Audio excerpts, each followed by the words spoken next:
Ladies and gentlemen, once again, welcome to the CptsLogs Podcast. We're live, Mark. Hello. What time is it? 6:11 p.m., so 30 minutes early. 30 minutes. 30 minutes from the last time we did this.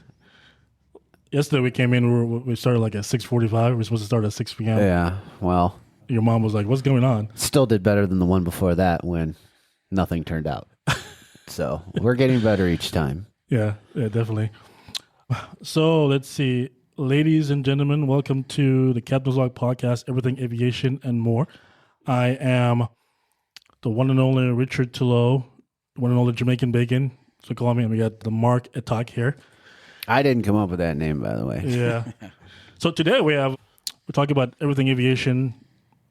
Aviation, obviously consists of a lot of things. Travel, food, cars, food. Everything but politics. Planes, food. No politics. Well, we'll get just to it the eventually. fun stuff. Yeah. But today we have a very special guest, and all our guests are special here. As we do events, we move forward with MLDR and even CptsLogs and so forth. We want to bring the community together. So seems like he's a community leader when it comes to certain things in industries. And I want to introduce you to, is it Chato? Chato, yep. Chato, and we basically will say, Chato, what do you do? You own a food truck. You want to do a quick little intro? Nothing crazy, just basically, I'm Chato, and I run, what is it? Yeah, so I got a food truck that we started with. We called it Chato's One Night Food Stand. Okay, gotcha. Yeah, so that's our food truck. We've been running for a little over 3 years now. Okay, cool. So, yeah, we'll roll. So we're live, Chato. We'll roll here. We'll kind of go get into it, kind of thing. But ideally, with this podcast, we want to bring the food trucks, the cars. As we introduce Major League Drone Racing, we want to bring all that together to make it basically a community platform where people can come out and enjoy that stuff. So I'm very intrigued in the food industry. I know it's not very easy. I know Mark is a chef. He does cooking every so often. What do you cook? I'm an at-home chef. But I did, when my first job was working in a restaurant. Oh, really? Yeah, a small little French restaurant in Michigan. I was washing dishes under the table, but made my way through, worked my way to the desserts and salads. And then from there, I actually got to work the line for a while. And actually, I enjoyed it a lot, but it is a lot of work. But yeah. And that's what we'll get into, man. I mean, just kind of learn what that stuff is all about. I'm fascinated by it, So we talk about you have two food trucks here. Yeah, we do. So what is it? The one night stand? Yeah. And was it El Salvadorian? So it's a Salvadorian kitchen. Both of our trucks are ran by our family. So it's kind of just like how we've been bringing it up, growing up with that kind of food and just mixing in what we come across, as we do competitions with other food trucks and, cool. What we have in the community and what people ask for sometimes. I mean, shoot, we've done all the stuff that goes viral, like birria bombs, ramen, birria ramen. Yeah. The putaco was actually something that went viral. And that just kind of became one of our main menu items. So, yeah. Interesting. What is that? So it's a hybrid. It's a pupusa and a taco. So What's busa? Pupusa is a Salvadorian dish. Babusa. Yeah. Well, pupusa. Pupusa. There you go, yeah. Okay. So that's a Salvadorian dish. It's well known for a lot of Latino communities. Yeah, we grew up on that, and that's kind of what we started with the food trucks and went more Salvadorian dishes from that. But pupusa in itself, it's made from masa, right? So it's a corn flour. Okay. And then on the inside, it kind of mix, it could be cheese, it could be chicharron, beans, loroco. There's different kind of stuff you can put into it. And then it's made from scratch, put it together, throw it on a griddle, cook it on both sides, and there you go. I think I have a picture of it because I wanted to ask you, what are you? By the way, are you El Salvadorian? Yeah, you are. Yeah, both my parents. Yeah, both your parents are. Yeah. Did you move from there, or are you? No. Actually, I'm first generation here in the U.S. We were born in California, and then we moved right over here to Arizona. And okay. This is where we built up. So yeah, nice. Got you. Yeah, I got a picture of the pupusa. There you go. Yeah, and it almost looks like. You see, Mark. It almost looks like. Yeah. It's like. Is it like fried? Is it? Yeah. Or is it baked? I think people they'll think it's a fry bread or something like that. But the difference with fry bread is it's deep fried, whereas this one's just kind of fried on a flat top. So. Okay. Yeah. And it is like cheese inside of it. Yeah, different kind of stuff. All kind of stuff. So you can do cheese, bean, chicharron, all kinds of different stuff. Is it usually meat or just vegetables generally? Yeah, well, I mean, anything you get want? both. Yeah, best of both. I mean, it's kind of whatever you like, So people make their own combinations. I mean, there's, different variations. Like that. I like that. And that is the El Salvadorian. Yeah, that's one of the main dish. So if you ever go to a restaurant around here, or let's say any city, you're gonna find out when you go to a Salvadorian restaurant. That's how you find out if it's good food. First off, you try their pupusa. Trust me, bro. I know all about. Like, by the way, I'm Jamaican. Have I mentioned if I'm Jamaican? Oh yeah. Oh yeah. Yeah, I've talked about it. Jamaican bacon. Jamaican bacon. How you kinda gave introduced it away, yourself. Yeah. So It'd be really weird if you weren't Jamaican. It's just but it is one of my biggest pet peeves when I, like I'll travel the world and I'll get people go, well, it's a Jamaican restaurant here, and I go in there and it's like, bro, this is not Jamaican. Yeah. Just because you put some sauce on something that says jerk sauce, This ain't jerk there's not. Yeah, it's not jerk. Well, it's like calling Taco Bell Mexican. Yeah. So, for you guys, just in case you guys are wondering, so El Salvador. Trust me, people don't know. They're not good. no, yeah. Yeah, I just want to show them where it's at. Some people. So for you guys, there's North America, and then I probably shouldn't do that. For you guys. I shouldn't do that. Then there's Central America and then there's South America. All right, El Salvador is in Central America. Yeah. Central so it's I'm gonna show them a map so they can see where it looks like. But I'm curious to try these. I'm gonna come out and try this pupusa. Your food truck here, but I'm gonna show them a map real quick so they can see where it's at. There, just in case you guys are wondering, that's where it's at. You can see it. Okay, cool. But I spent a lot of time in like South and Central. Like I do a lot of, like flying down there. I used to do a lot of stuff in Mexico, but I've done obviously Costa Rica and stuff like that. I've done some stuff in Honduras. Flying, huh? Flying what? What were you like? I guess I didn't know that much about you then. Okay. I probably should mention that. What were you saying? Yeah. Costa Rica and Colombia. And I'm also an airline pilot, so I also fly planes around the world as well. Right. Yeah. I know you mentioned. Oh, okay. So that was So I've been to a lot of these random places, and I also just like traveling a lot, by myself to check things out, kind of thing. So yeah, cool, man. Cool. All right. So you've lived there in Arizona your entire life. Yeah, raised out here for sure. I mean, we went back and forth growing up. I think every weekend for like first 10 years.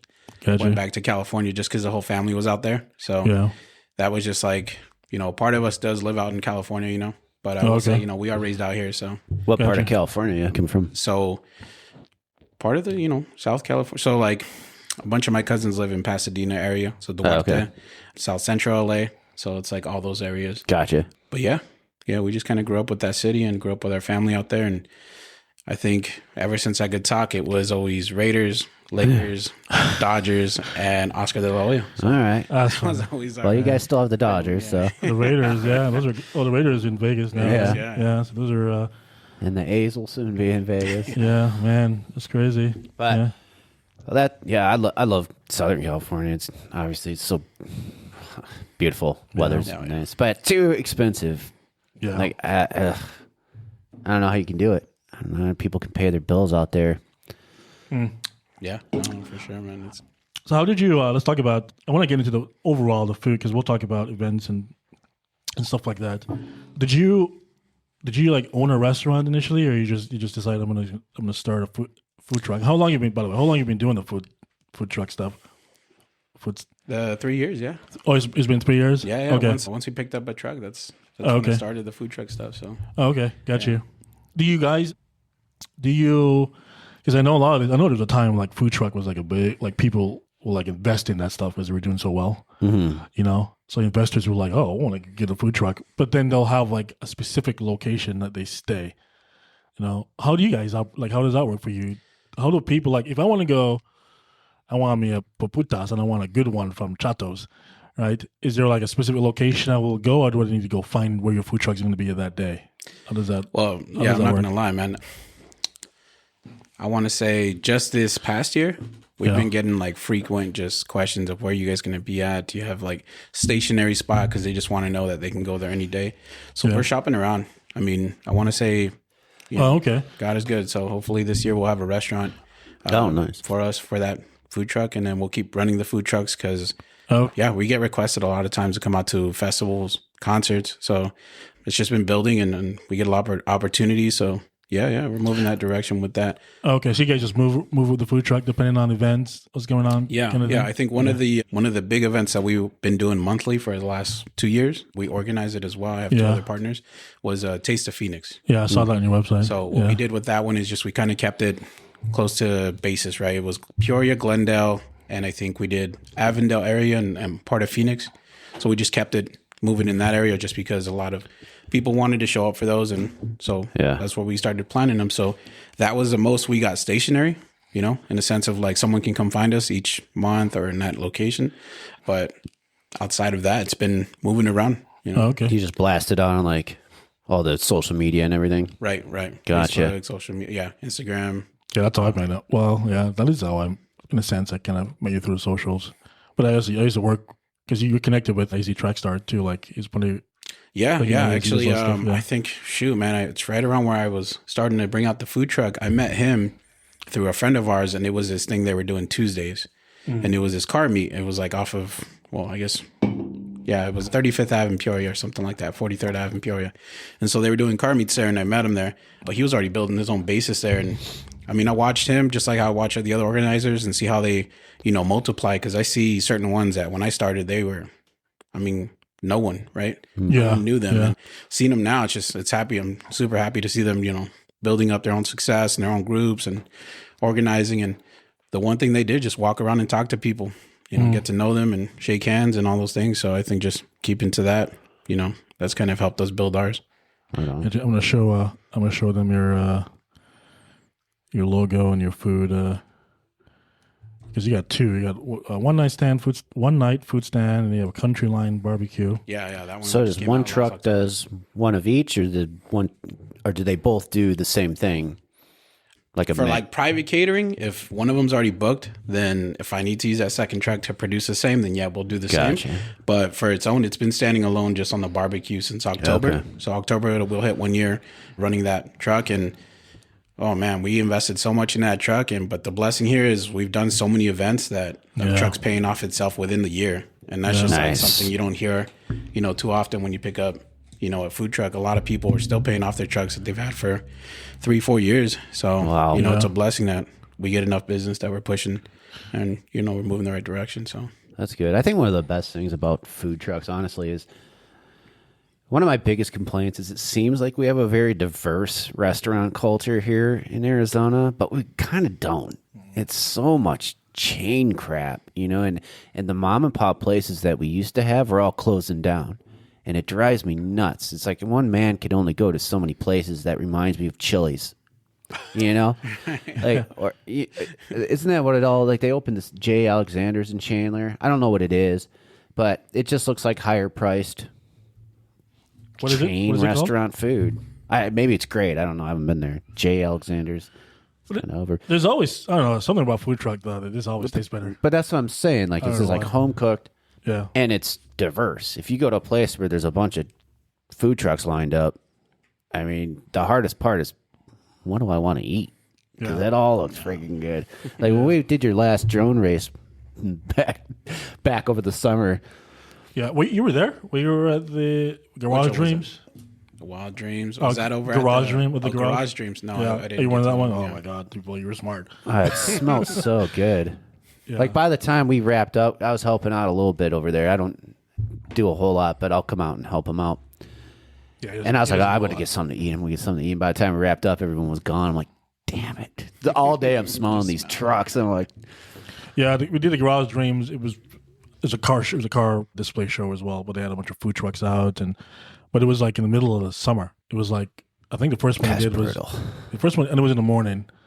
There were a lot of people there because obviously AZ Trackstar brings out a lot of people. For sure, yeah. Definitely, he's connected. Yeah, and then, but yeah, and I was like, the second one I did was in July, and we did a drone racing. He asked us to do a drone race, and we came out, and I was like, I remember like I put the stuff down. I'm like, what the hell am I doing?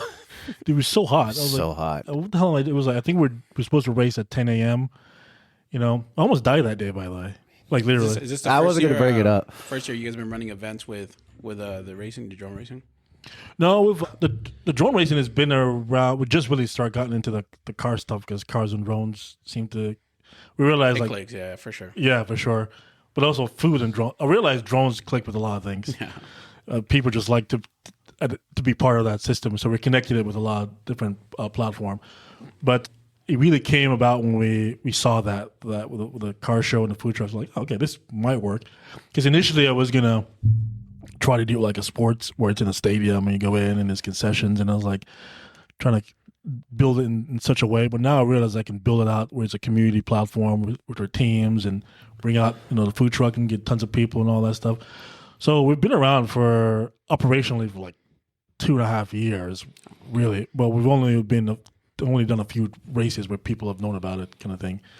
It's getting a lot better. We're kind of scaled out how we're going to do it. Now we're doing it in the schools, and that's getting a lot of traction. So, like now we're booked up like all these schools around the valley, and there's like a minimum of 2,000 kids at those events, kind of thing. So that's where I wanted to kind of work with you. Yeah, and that's where you're gonna definitely find traction. I mean, drones in itself. I mean, I'm looking at the TV right now and seeing it. Oh, and yeah, that's just eye catching. And yeah, absolutely. You're definitely gonna bring in a lot of people seeing something like that. You don't see that every day. And when you guys reached out and we started talking, I looked you guys up. Did some homework, and I was just like, where have you guys been? yeah. This is some stuff that's gonna take off, man. Seriously. That's what I said. Where have we been? Because I mean, you see those videos on YouTube where someone's doing like an empty warehouse or abandoned or something, and they're kind of driving them through areas. But I mean, this right here, this is how, in a sense, how Arizona has its own bull riding league as well. That whole setup. I mean, this is something that you guys are definitely starting a whole new pipeline of entertainment right there. So absolutely, 100%. Yeah, so this event we're doing here, you can be at the Grand. It's almost like a multiple event in one. The MLDR Grand Prix and the Goodyear. That's going to be we just had Phoenix PD reached out and like, oh, we want to race. So we have a lot of our events will be for like we raise funds for a good cause, kind of like the PGA kind of thing. And the first portion of the race is going to be a bunch of police officers just coming out and to raise funds for whatever charity that is, kind of thing. So right now we have Goodyear, Buckeye, Surprise, Avondale, Local Air Force Base is coming out, and then Phoenix just came in that they want to race. So they're going to race in the beginning. It's not going to be like that, but it's going to be like a little fun, pre-show. You guys like training them, or you just like handing them a remote and saying good luck? No, we're going to have to. We've done it before. We have 2 police officers in Oklahoma, 2 police department in Oklahoma where, just to help them reach out to the community and more help them with their positive, depending on how people see whatever. But it's to help the community and them to get together kind of thing and engage, so forth. But we raise funds, whatever cause they wanted to do. But yeah, we're going to have to like give them a drone. And then it won't be those kind of drone. It'll be more like, I can imagine. Yeah, something that's a little more simple. A little more stable. A little more stable kind of thing, yeah. But this is going to be a big event. Probably have a ton of people. We already have working on a bunch of cars and stuff like that. This working in those venues, unfortunately, because the way it works with the concession, stuff like that, usually there's somebody that owns a concession. You know how that stuff work? Yeah. I think so. We were just at Peoria Sports Complex, and we were doing the 4th of July. So they keep their concession stand open so that they can sell drinks, I think, and they don't let any of the food trucks. And so there's conditions because they still want to, pull their own profit in that. 100%. So those are 100%. So those are the things, as we're locking those that venue. We're probably going to do several. We worked at Peoria Sports Complex, and I like those guys, but like we had to like wheel and deal with them, So those are the things I'll probably talk to you pretty soon about. That, like they're allowing us to bring a bunch of food trucks in, but they want to do the liquor, obviously. Do you guys do liquor? Well, I wish, man. I looked into that the first year I got into it because. Well, yeah, no, actually, this is going to go public, so I probably. Well, anyways, there was an opportunity where I saw, and I was like, "Wait, we can do that. We can do that." And then I looked into it, and I'm like, "Oh, we can't." So I was like, trucks in general can't. Yeah, trucks. I mean, it makes. I would have figured as much, but at the same time, what's the difference?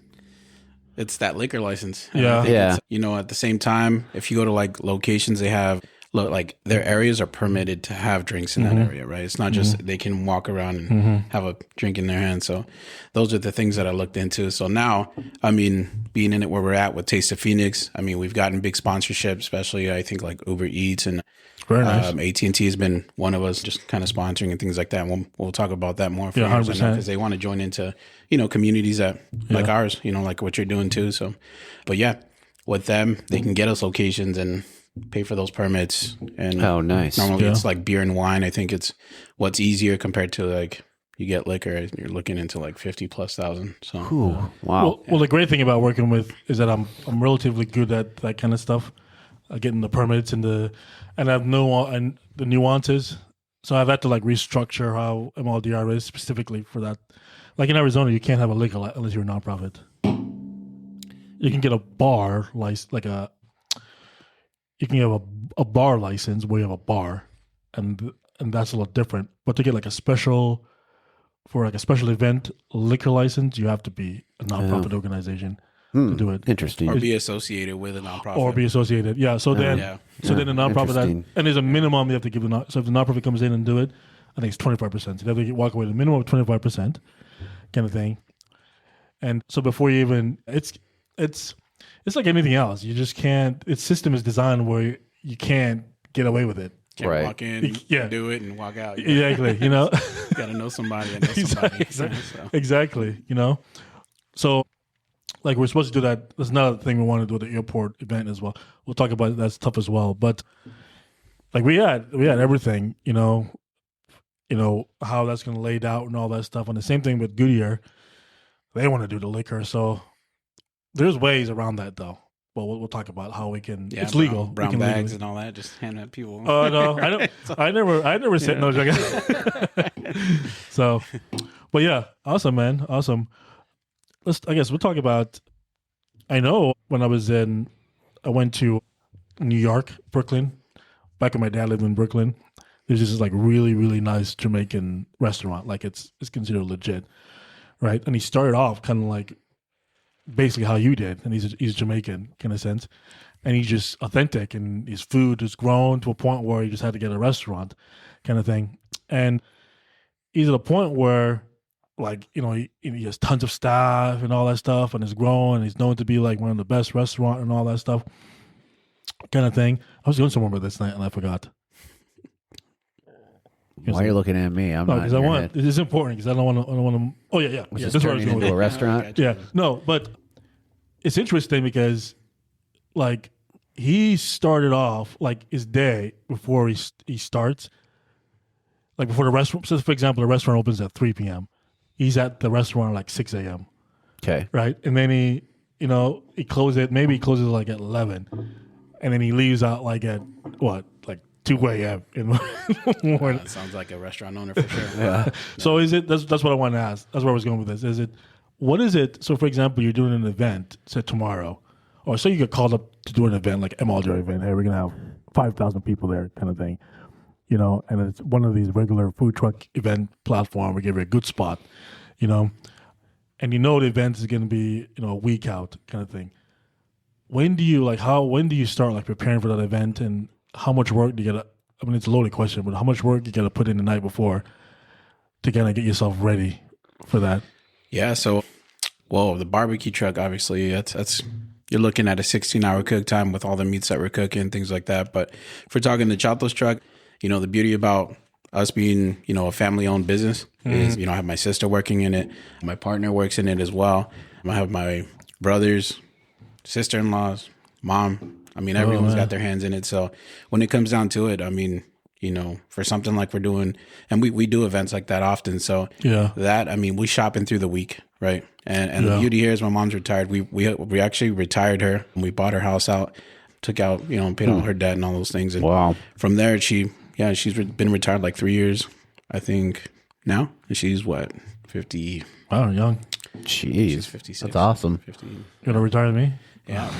Yeah, right. You better learn how to cook pupusas, bro. Oh, is that the requirement? No, but she takes the time to go to all the stores, and she finds the best deals. I mean, our profit and percentages and just kind of how this business has been successful is because she has the time to go through these groceries lists and hey, we can get our best quality and good pricing. And so just, and everyone's been a big part. All my siblings are owners. They all own a part of the food trucks just because they put their blood, sweat, and tears into it too, the way I did. And, we just kept moving forward and jumping and, it's been good. So that makes me curious. How hard is it then with the barbecue one when you got to cook so far in advance to not end up with too much and not end up with too little?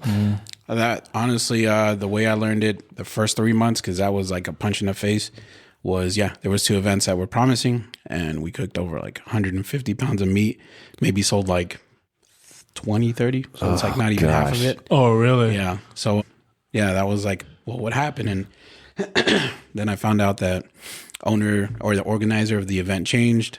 The way they were advertising it wasn't the same channel of, communities they were, doing it with.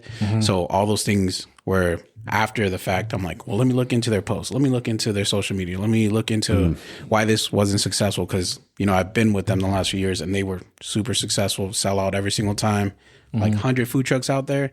100 food trucks? They've had 100 food trucks out, and each one had like 45-minute wait. Wow. Yeah. So when it went from that to a flop, I was like, what happened? But then, you do your homework. And I think that's the thing every food truck owner should be doing. Some people just kind of take it on faith. But when you're spending that kind of money, you're spending for quality on barbecue. Yeah, man. Yeah. So that happened. And I mean, the beauty here is I got a big family, right? So if we don't sell it, we're going to have a really nice barbecue. I need to be part of your family. Everybody's coming over.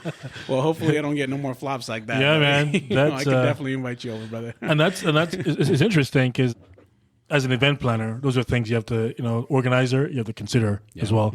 Because you want your food, you want those guys to... You don't want to have an event when those guys come out and they're not making anything that's not good. So I'd say it's fair to say that you try to be more. I want to sell as much, but we're going to make sure it goes. Right? Yeah, we'd rather run out than. Right. You find your sweet spot of like, this is beautiful day and cherry on top, and then you have your, well, at least we sold this amount, making us profitable, and then you have your. So you try to keep it in between that. I mean. It's okay to go a little over that, but you just kind of find that balance because if you don't bring enough, all you're doing when you're driving back home is like, I should have brought more. Yeah. Like, Well, that's like some of the best, like just restaurants out there are the ones where it's like, oh yeah, they sell that, but till it's gone, so get there early. Yeah. That's what you're like. Oh, it must gotta be good. Yeah, and there's a lot of like in Japan, there's these restaurants. It's interesting because there's these restaurants where they're known to sell out. Like if you're not there by 9 a.m., you're not getting anything.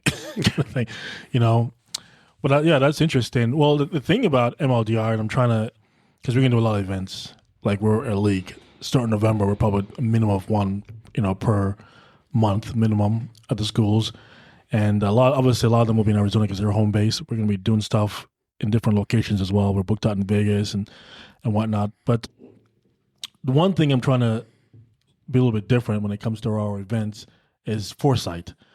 And what that means is based on the MLDR app. The app that's in there is that we can get that stuff pre-ordered before you show up to the event as a truck based on how we do the event. So you'll know, like, it's already cash that's already, so if the cash that's already there. And it's based on, like, how the competitions are laid out and you know who's going to show up. You can have a general number. We want to make it as engaging as possible. So basically, somebody already ordered like something on your menu. They're just showing up to get it, but it's already been ordered, kind of thing. Yeah. What's your thoughts on that? Do you think that this way you know what your guarantees are and so forth?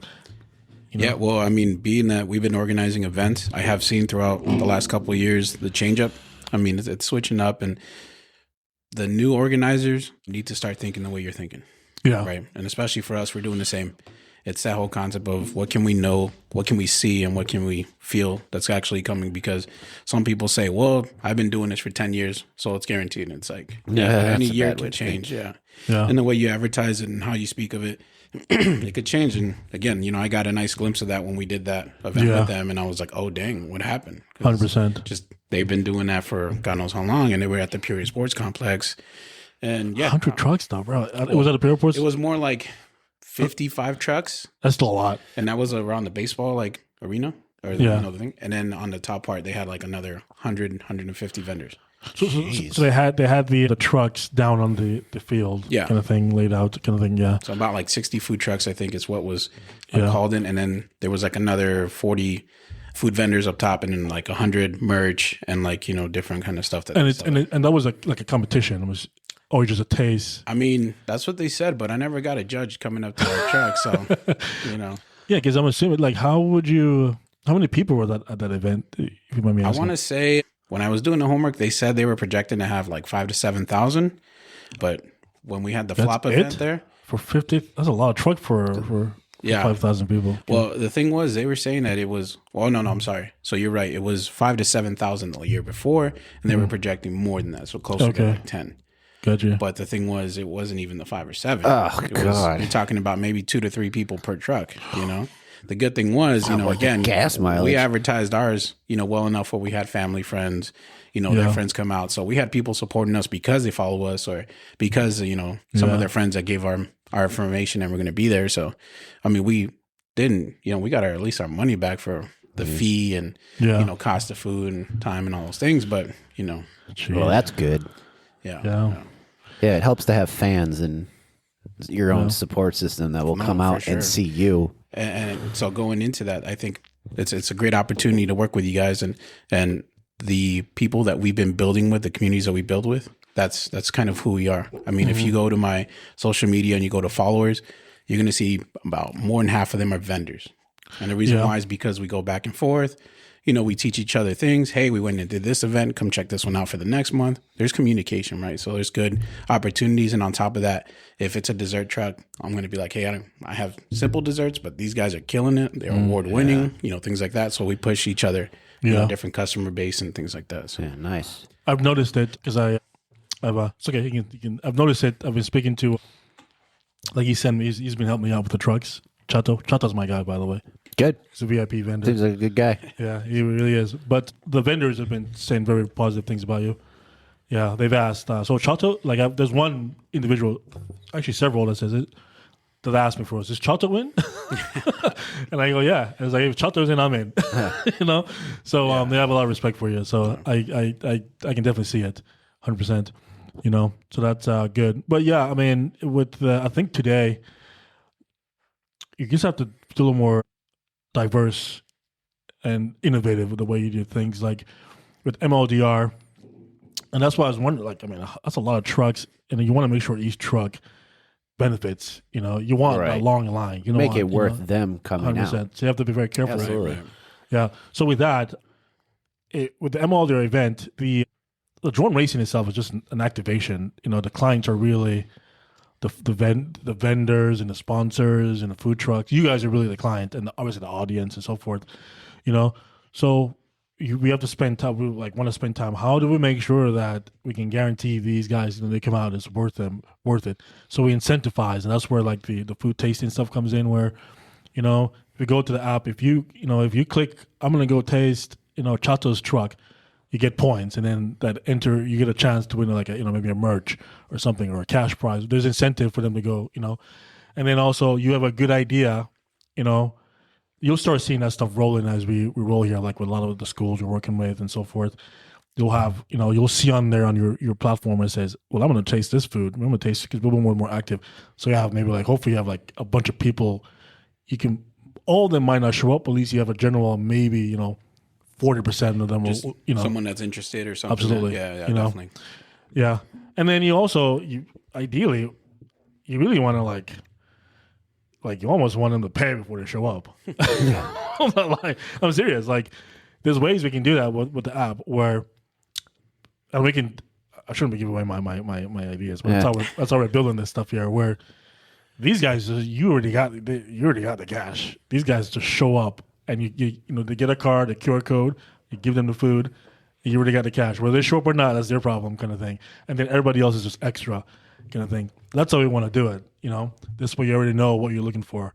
So that's in MLDR. That's kind of what we thrive for. So you're just showing up to serve what you've already been, kind of thing. Yeah.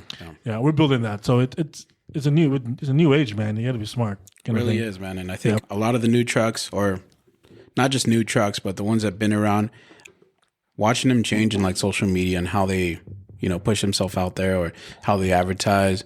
I mean, that means everything. I think any of the mom and pop shops that are closing up, it's because they stuck to the word of mouth, and that's it. Yeah. And the thing is, it's changing, Yeah. And so I think it's good because when you start something like that, you're not just, giving us an opportunity to work with you with it and doing what you're, creating, but you're also giving us, this like mindset of, okay, if he can do that, what is it that I can do on my part to do it for my truck and keep building? And I think that's why a lot of these trucks that we work with and a lot of good friends now, we have this trust and this community built, because if something new is coming up the line and it's working, everyone's pushing it to each other. They're saying, hey, start posting like this, or hey, use this person, this group, or collab together in this way. And so just, finding algorithms together and things like that. I mean, these are things you wouldn't be talking about 5 years ago. Yeah. Yeah. And so absolutely. now this is like the change up, and this is what gets trucks into restaurants, or it gets people, building a successful food truck. So yeah. Definitely. So you anything you want to mention working with? I had a question in my head, but I totally it slipped out. Oh, yeah. I was going to ask a personal question, food truck wise.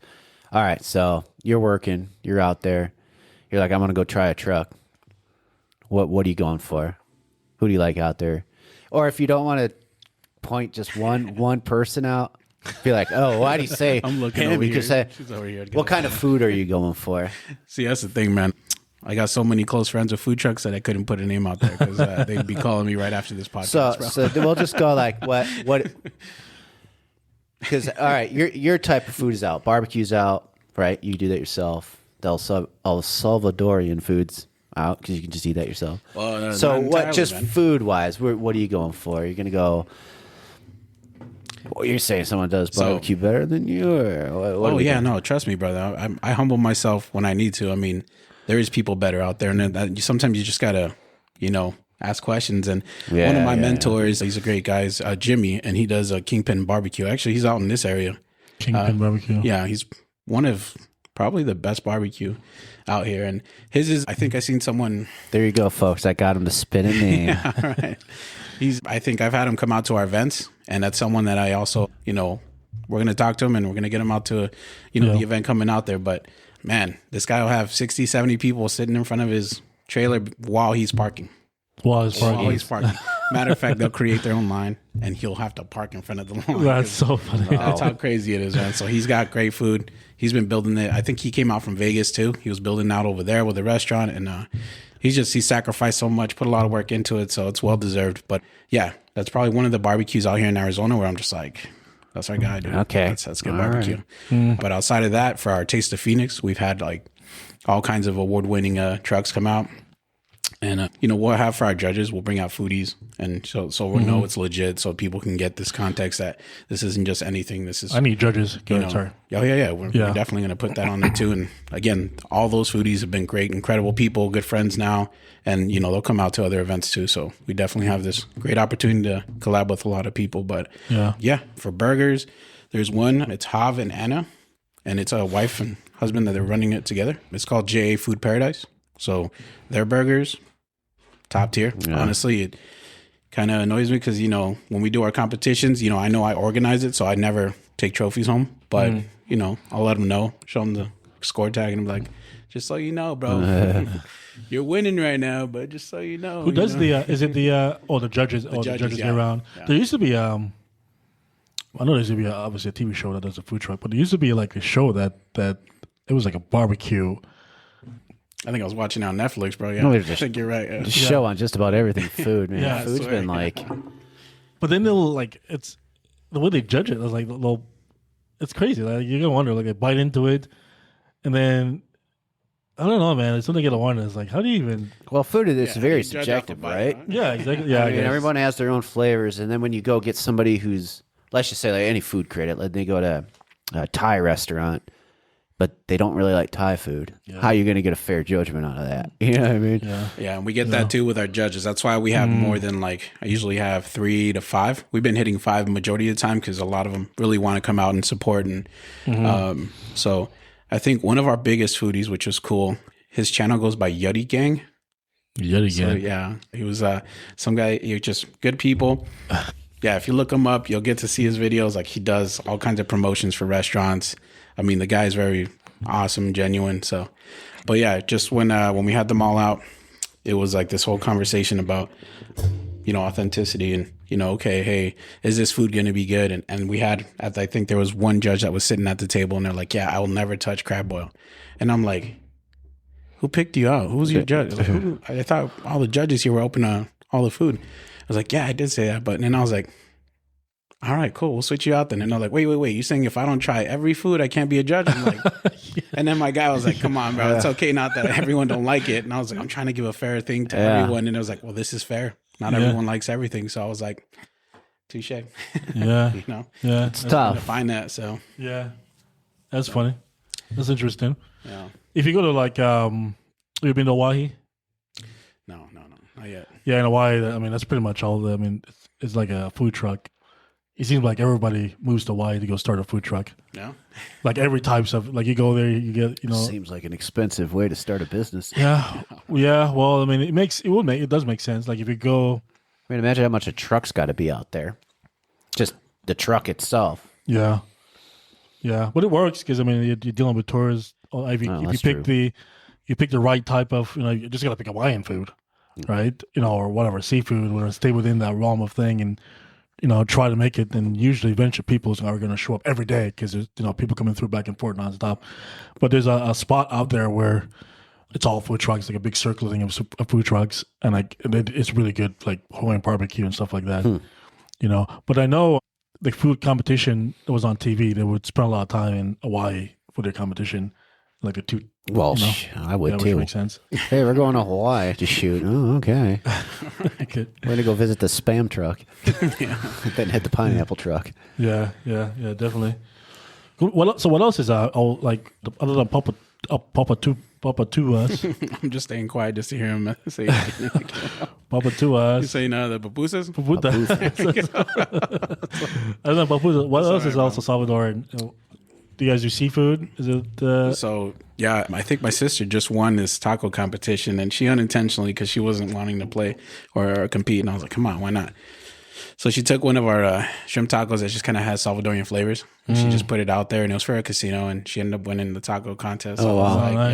yeah. So definitely I'll have you guys try that once we get out there. But when I had it, Good with that. she blew me away because I didn't even know that was on our menu. And she had it for the menu, and I think she was preparing for the competition, but she was just not, when it came to it, she's like, nah, I don't want to do it. I'm like, just try it. Come on, let's do it.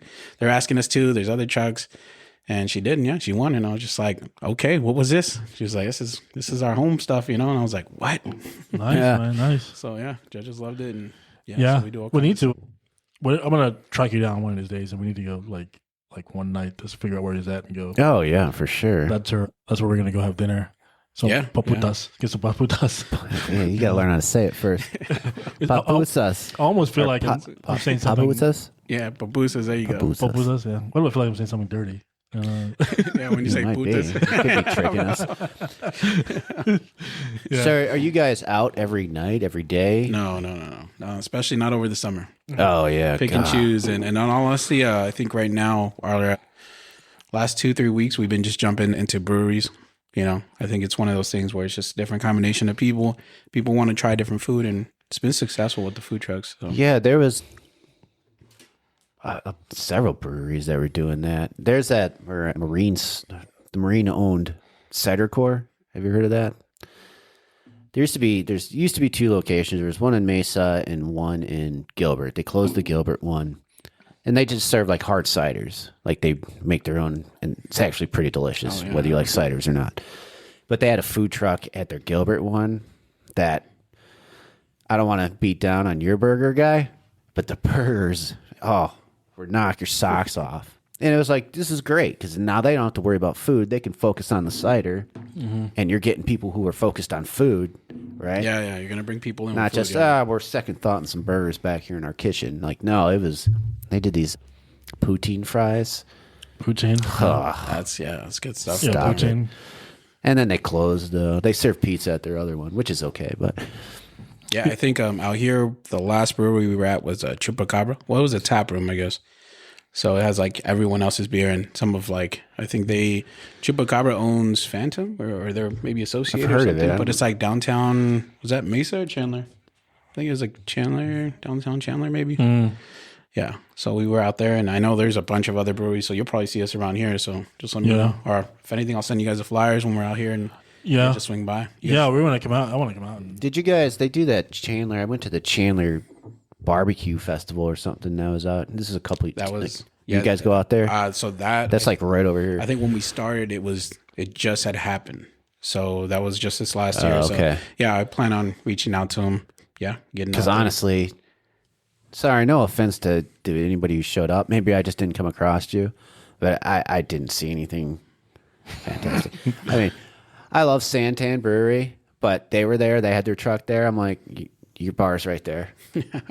Like, hey, we don't need your truck here. We want to experience the things that you don't get to see every day, right? Yeah. And that's kind of what it seemed like. So it'd be good to get some like more broad people there.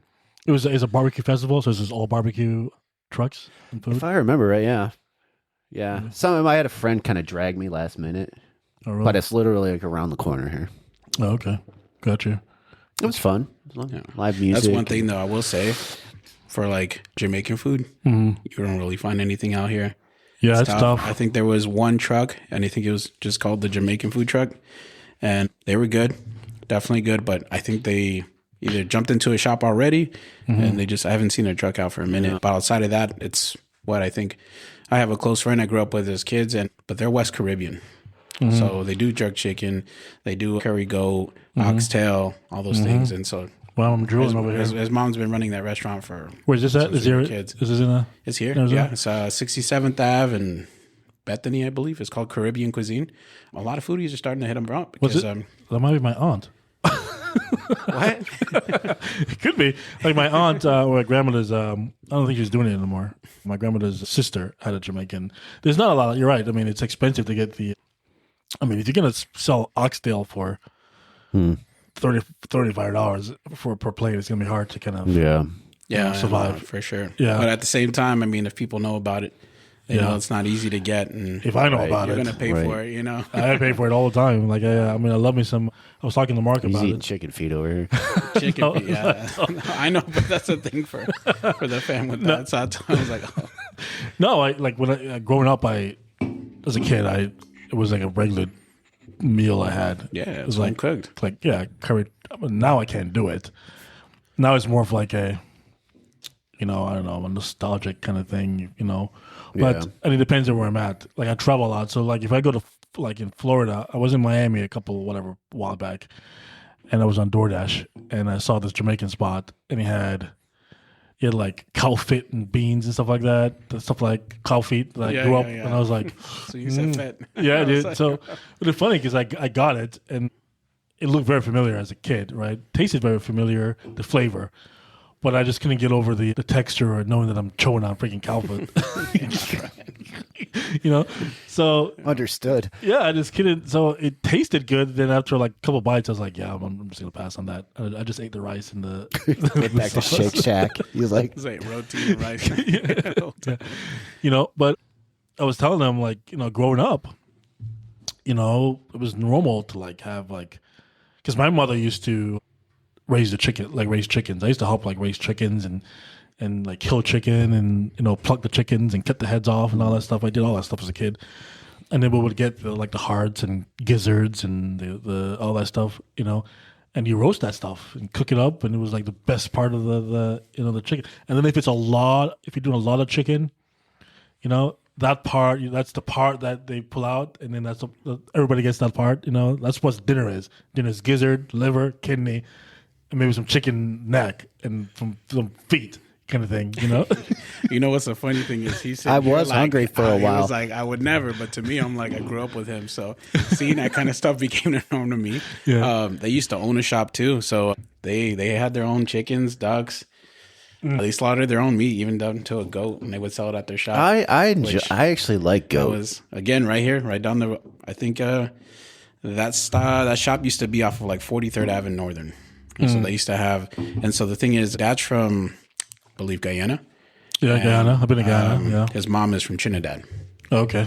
So that's where the combination of just like those flavors came. That flavor, growing up. yeah. I mean, for me, I think the first thing they introduced me to was the beef patties.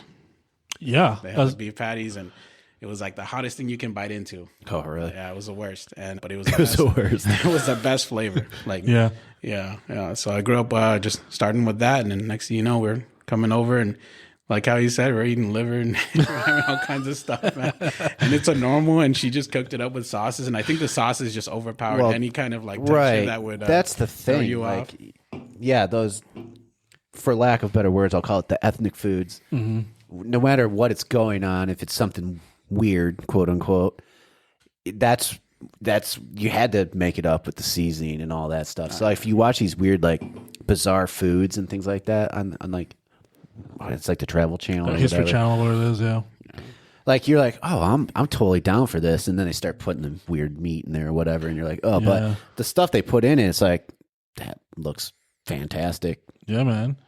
Yeah, like and it's all this culture. Like I was in Bulgaria, I was telling them, and I ordered. They do a lot of like lamb in Bulgaria in those regions, and they know how to cook the lamb kind of thing. And I ordered it was like lamb and rice, and I ordered the rice, whatever it is. I wanted the lamb, but I got the rice, and it was like mixture of like kidney and all that stuff in there, and I'm like, this is delicious, Like chewing on kidneys. I'm not sure. I'm not even sure what kidney.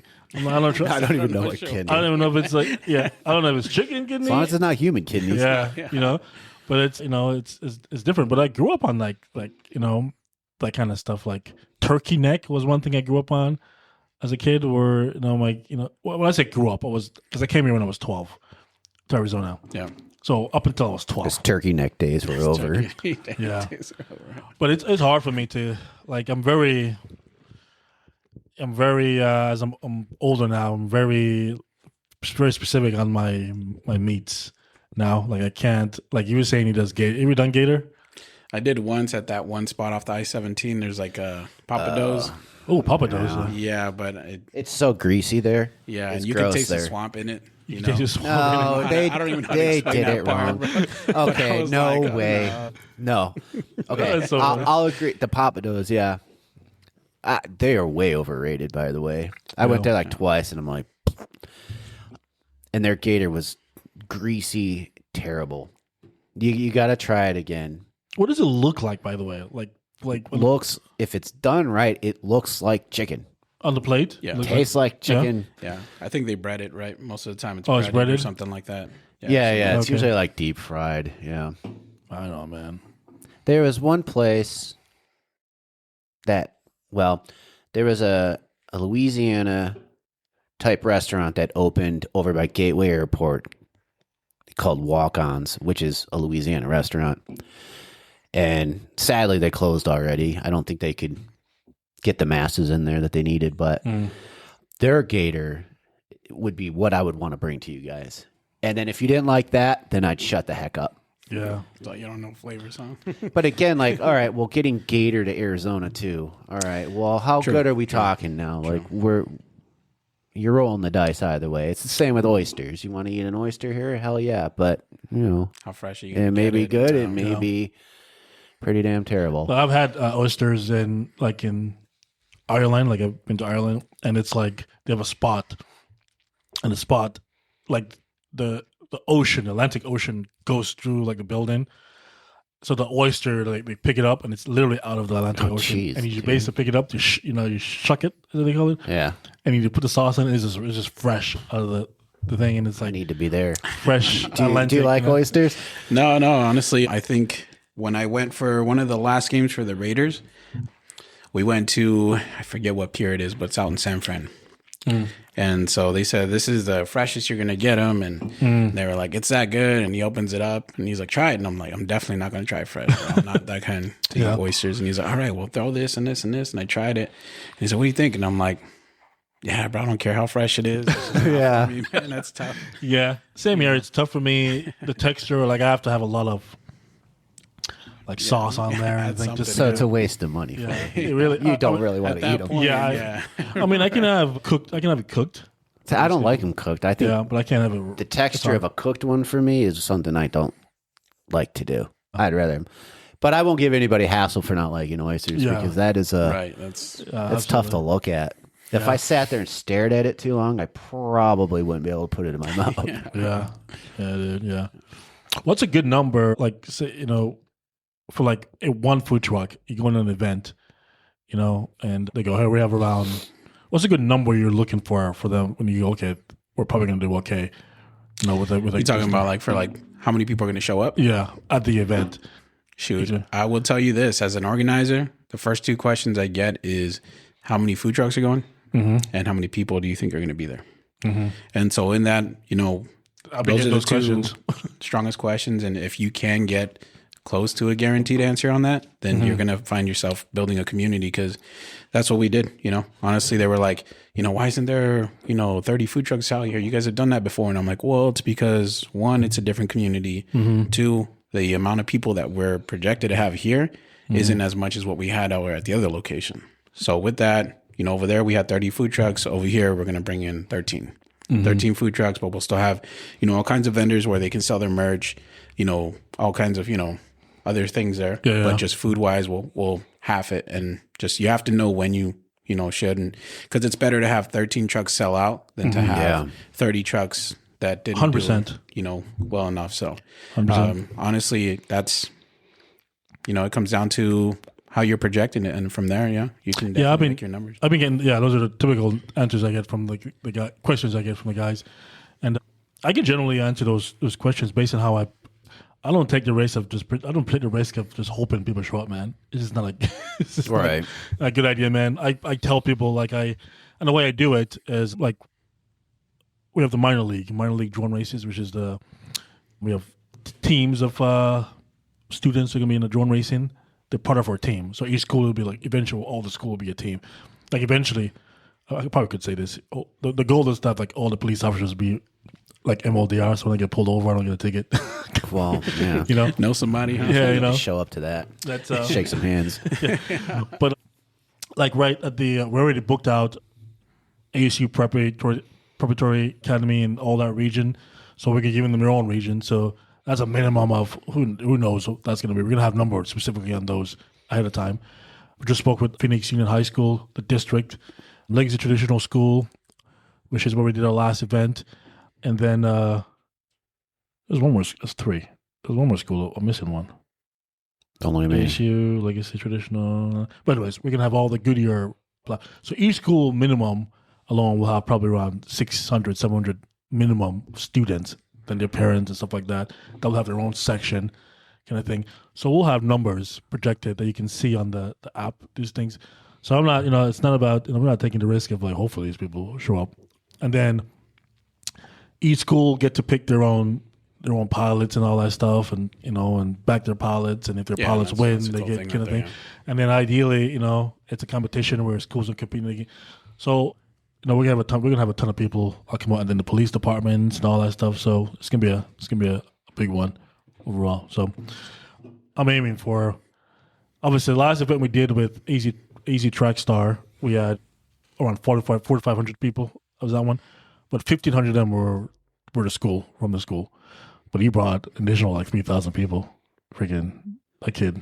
He's good, man. He's good at what he does. Yeah. Honestly, and sometimes I'll sit there and talk with him like, you expect this? He's like, this doubled what I was expecting. And I was like, that's good to hear on your side, brother. It's but for him, he's running around trying to close up like roads and stuff, saying no more people coming through here. And I'm over here like, that's a good problem right there, brother. Absolutely, yeah.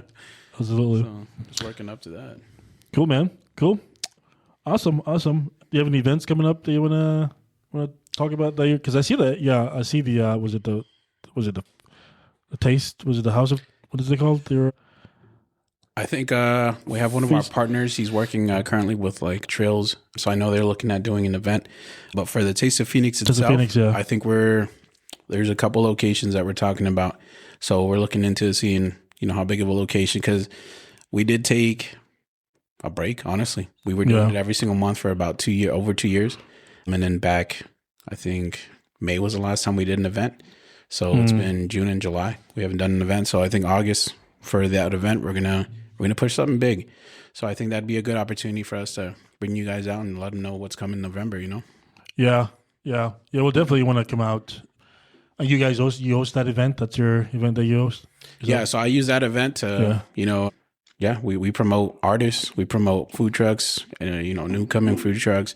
We've done it for car shows. So we'll have like Cars That Hit magazines. And they come out and, come out with us and enthusiasts and all kinds of. Or is it usually like in an open look? Yeah. Oh yeah. Yeah, for sure. So one of our... Like if I bring a drone racing event? One of our home spots, they have a pretty decent sized large parking lot. But that's what we look for, honestly. We look for a big parking lot because, we range from... we used to range about like 50 cars to now like 200-300 cars will show up. So, jeez. Okay. Yeah, it's always a good turnout and a lot of good, communities and groups. And so it's been good, yeah. Yeah. So we're probably, probably Chandler. We can get Chandler Airport. So we're going to start doing these airport events. That airport event we were supposed to do, I needed a year for that. Like 3 months is not a good idea trying to book that thing out. That's got to be tough, man, because I know when we did an event and we were doing, it was close by Glendale Airport. Mm-hmm. And they had the police come over, even though we already had a communication with them. And they said we couldn't fly drones because we normally fly drones to kind of show, how many cars are coming out, how our map looks, all those things. So we'll get like video. Mm-hmm. And they saw a couple of them go up. And then, we had cops come by and they're like, hey, you guys can't fly drones here. And I was like, what? And like, it's close to the airport. So do cops have authority to tell you that? Yeah. We were at the casino. If you're go ahead, sorry. We were at the Desert Diamond Casino. Yeah. So I guess it's give or take, I don't know, a couple miles from it. Maybe. If you have a Part 107, the cops you can put up what's called a NOTAM, and if you get commercial drone pilots out there, so they're just recreational drone pilots and they can't fly underneath that Glendale airspace. Gotcha. That makes sense. But if you're commercial, so like he's commercial, I think your pilots are commercial, right? Yeah. That's most of them. Yeah. It's a different story. You can get in there. That makes sense. Definitely makes sense. And then all the other rules are basically the same. It's just you have a little more freedom. And it's mainly because you've proved that you understand what's going on in that airspace and things like that. So. Yeah. Well, that event we were doing, the city wanted, the airport wanted to do it because they wanted to promote the airport. Yeah. I was surprised that they even, I spoke to the airport manager and he was like, let's do it. He was getting crap on for it, by the way. Like there were a lot of people in the back end that was like, oh, you sure you want to do this? That kind of thing. And he's like, oh, let's see. I think we can, and then it was a lot of things we should have done better with permits and stuff like that. Like if we're going to do an event with permits that involve like the government and stuff like that, we have to like follow the rules as they get all freaking, especially at an airport. And a few things that was published that kind of pissed them off, and it was just nonstop. And every day, there was something new, and then the parking thing became a big issue. Like they want and I had it figured out. Like we were good. Like I had to get parking a mile west of the airport. I had to they wanted to shuttle people in and all that stuff. And then it just got all crazy. And then all the extra stuff that we needed more time to kind of work on that stuff. But now I know what it looks like. Yeah. And it's a positive thing. And I think I can get the aviation community to come in and get involved in that. It's going to be a unique event in the entire airport. It's going to be great. So we're going to start working on those. So you can expect those as well in the future. But anyways, that was good. I'm going to do a quick little promo here. So, ladies and gentlemen, November 7th. I wonder if you can even hear the platform on here.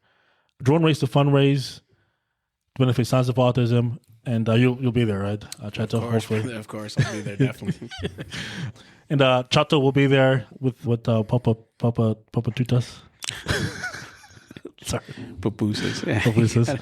I wanted to say it, but I don't want to be wrong again. Yeah. But are you going to bring both your trucks? Or you just Both trucks are going to be coming out, so you guys are going to get both flavors. One of the things we like to do is when we do have our two food trucks come out to festivals, I like them next to each other, and then we have our own, so to speak, secret menu. So you get a combination of barbecue with the pupusas, and you guys will definitely get something you don't try anywhere else. Very nice. Okay. Okay. I think that was good. I think, good little podcast.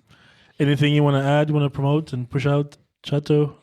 Yeah. Well, no, honestly, just, thank you for having me on here, man, on for our events right now are just building with other communities, So this is kind of this off season that we do it, where I just jump in with everyone else and what other markets they have, and just kind of meet more people, more trucks, and then when it comes down to our season, you'll be seeing everyone coming out with us. So we'll definitely be building something great.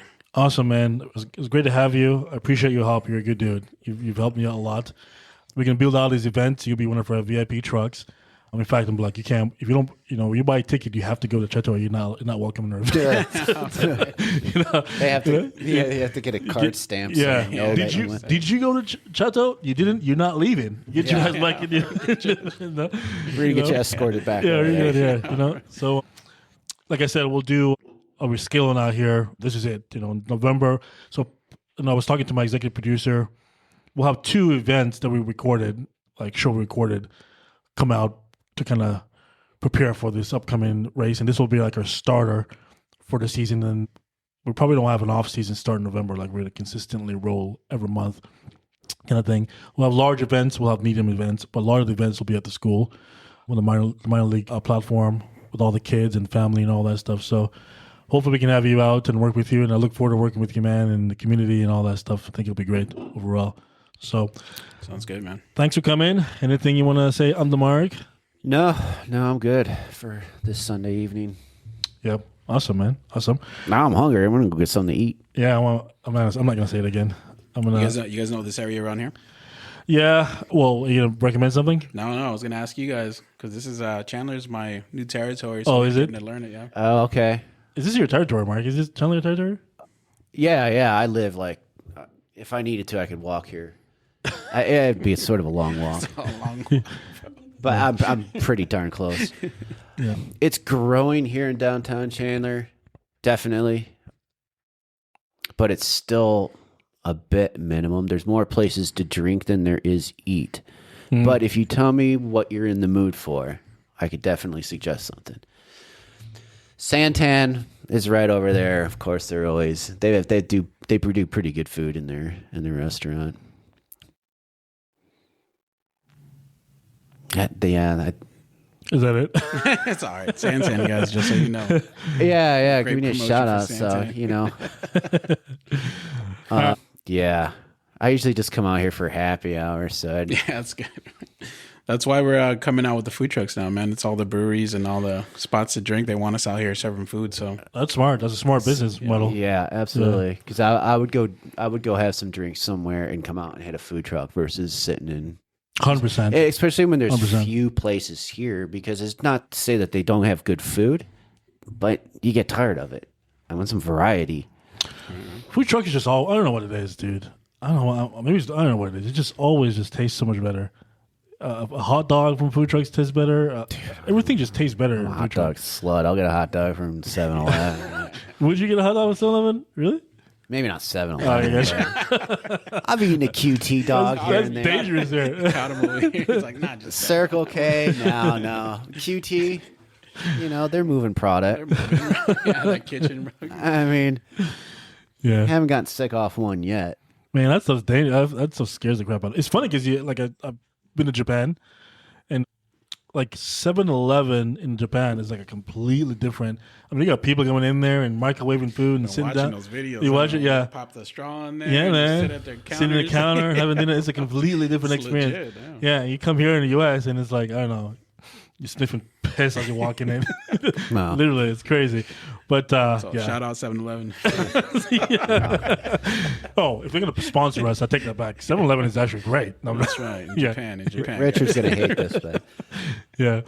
All right. Anyways, it was good, Chato. Chato, very nice to meet you. We'll do this again, man. Come on and come back anytime. And like I said, we'll start streaming as well. Do live content and stuff like that. So one of these days we might come out and do a live stream with you guys. And if you guys are okay with that, we're not gonna go into behind the scenes, but just when we get some food and try it and all that stuff and put it out there with the community and all that stuff. So it'll be great. yeah. Sounds like a plan. All right. Anyways, I think that is it, and we're pretty much out.